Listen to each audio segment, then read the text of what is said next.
Hello, I'm Deacon Bob Basiglia, and I want to read a story to you that's called The Clown of God.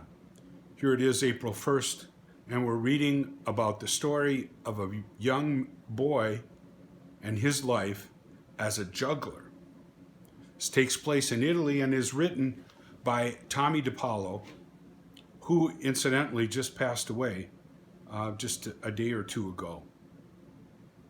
The story is a story that we've shared with our children and our grandchildren, and we hope you enjoy it.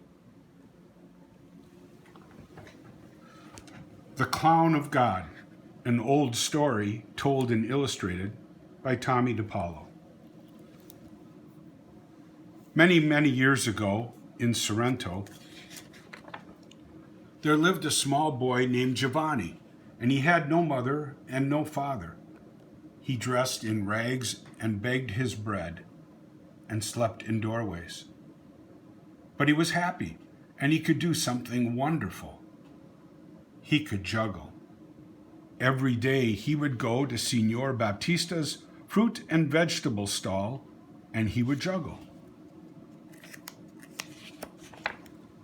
He would juggle lemons and oranges, apples and eggplants, and even zucchini.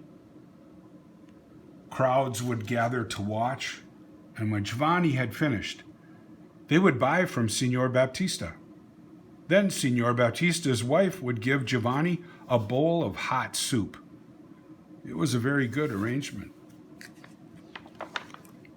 One day, a troupe of traveling players came to town, and Giovanni watched as Arlecchino and Colombina, in their beautiful clothes, danced and sang. Oh, Giovanni said to himself, that is the life for me. So when the play was over, Giovanni went and spoke to the maestro. No, said the maestro. I have no need for a ragamuffin. Go beg your bread somewhere else. But I could be very helpful, pleaded Giovanni. I could help unpack and pack up. I could take care of the donkey. And maestro, added Giovanni, I can juggle. Not bad, said the maestro, watching. With a bit more training and practice, all right. But no money. A place to sleep, the companionship of the finest players in Italy, and a bowl of noodles. That's all. Grazie, signor, said Giovanni, which means thank you. Go get your things. We leave in an hour, said the maestro. And so Giovanni said goodbye to Signor and Signora Baptista, and he became a traveling player. Not long after, the maestro gave him a costume, and Giovanni juggled for the crowds. He would put on a clown's face, step out from the curtain before the play began. He'd bow, open up a colorful bag, roll out a carpet, and then he'd begin. He would juggle sticks, plates, and then he would balance the plates on the sticks and twirl them. He would juggle clubs, rings, and burning torches. Finally, he would toss a red ball and an orange ball, and then a yellow ball, a green, a blue, and a violet ball, until it looked as if he were juggling the rainbow. And now for the sun in the heavens, he would cry. Still juggling, he would pick up a shining golden ball and toss it higher and higher, faster and faster, and how the crowds would cheer.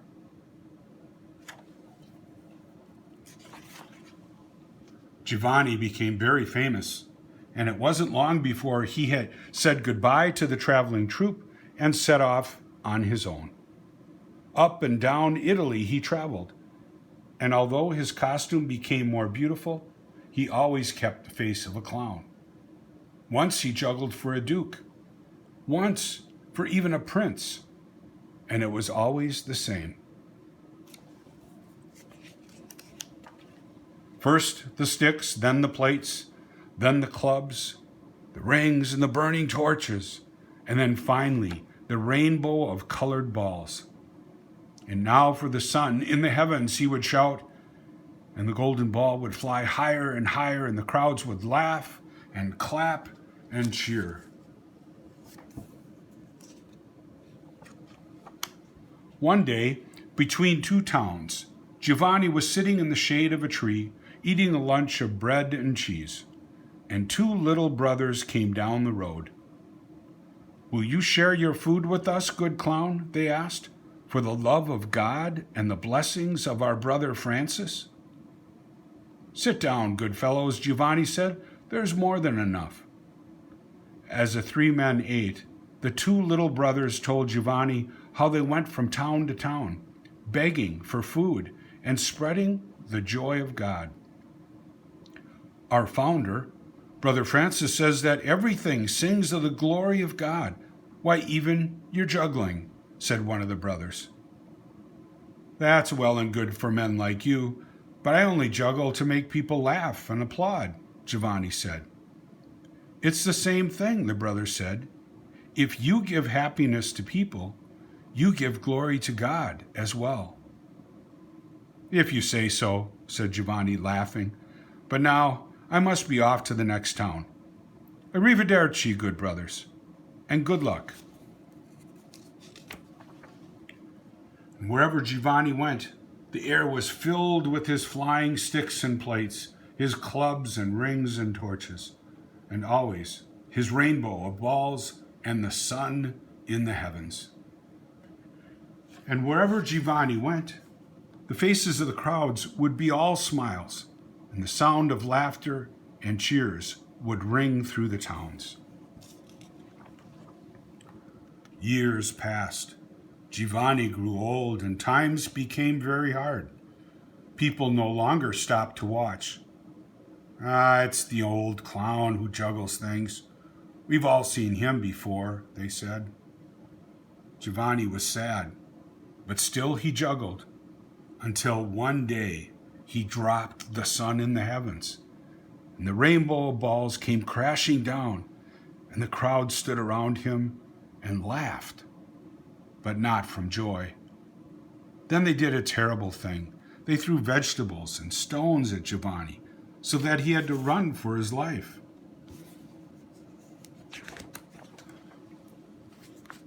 Beside a stream, Giovanni took off his clown face. He put away his sticks and his plates, his clubs and rings and colored balls.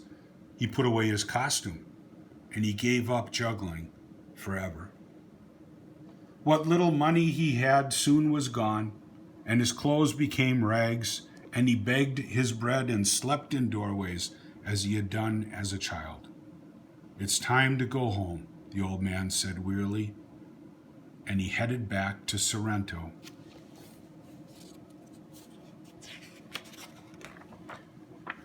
It was a cold winter night when he finally arrived. The wind blew hard and an icy rain was falling. Up ahead loomed the monastery church of the Little Brothers. The windows were in darkness, wet and cold. Old Giovanni crept inside and fell in a heap in a corner. Soon he was asleep. It was the music that woke him up.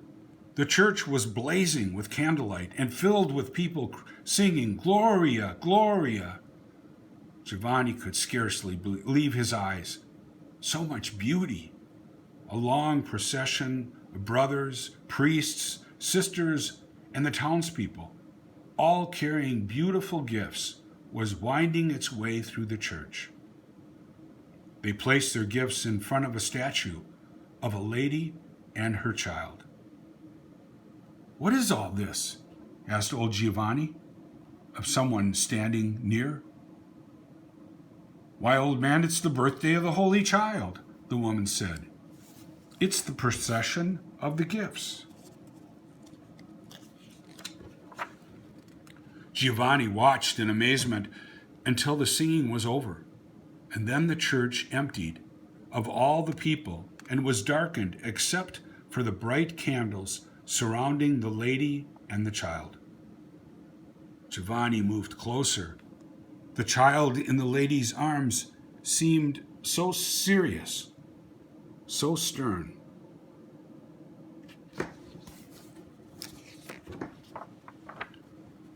"Oh, lady," said Giovanni, "I wish I had something to offer too. Your child seems so sad, even with all these beautiful gifts. But wait, I used to make people smile." Giovanni opened his bag and shook out his old costume, and then he put on his clown face. He bowed, rolled out the little rug, and began to juggle. First the sticks, then the plates, and next he twirled the plates on the sticks, and then the clubs and rings. The brother sexton, who was coming in to lock the doors of the church, saw Giovanni juggling. He was horrified. "Brother, master," he cried, rushing off to get the priest. "A sacrilege! Come quickly!"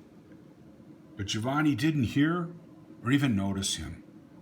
"And now," said Giovanni, smiling at the face of the child, "first the red ball, then the orange. Next the yellow and the green, blue and violet. Around and up they went until they looked like a rainbow. And finally," cried Giovanni, "the sun in the heavens." The gold ball flew up and around, higher and higher. Giovanni had never juggled so well in all his life. Higher and higher, faster and faster, a blaze of color filled the air. It was magnificent. Giovanni's heart was pounding. "For you, sweet child, for you," he cried. Then suddenly his old heart stopped, and Giovanni fell dead to the floor.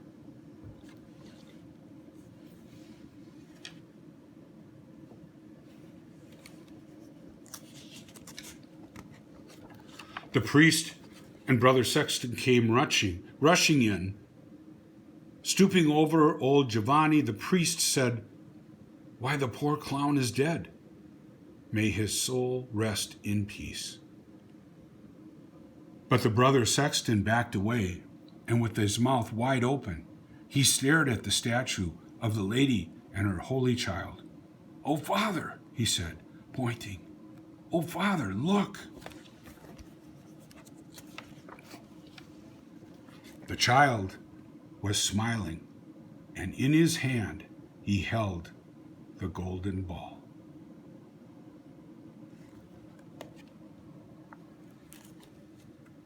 Fine.